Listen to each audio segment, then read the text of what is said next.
600 000 habitants au 1er janvier 2011, la région Pays de la Loire occupe la 5e place, juste derrière le Nord-Pas-de-Calais.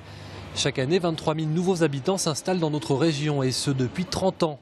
Ils sont même 30 000 depuis 2006, avec en tête 2 départements, la Loire-Atlantique et la Vendée.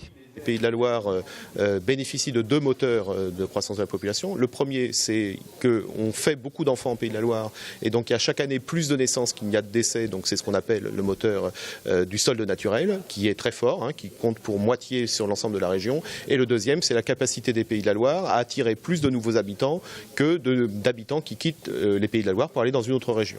Depuis 2006, la Vendée attire en moyenne 9 000 nouveaux arrivants chaque année, une population composée essentiellement de jeunes seniors. Le dynamisme vendéen, c'est une vraie bonne nouvelle, comme dans tous les départements où on l'observe. La Vendée, c'est le 2e département de France pour la croissance démographique, mais qui peut en devenir une plus délicate parce qu'il y a une spécialisation dans l'arrivée assez massive de jeunes seniors. Ces jeunes seniors, d'ici 20 ans, ils vont vieillir sur le territoire et donc ça pourra poser des problèmes en termes de politique publique liés au vieillissement de la population, par exemple. Si la Vendée connaît le taux de croissance, natalité plus migration, le plus élevé de la région, son taux de naissance, justement, est 2 fois moins élevé que le flux migratoire. Résultat, pour la natalité, la Vendée se place, comme la Sarthe, en dernière position au niveau régional.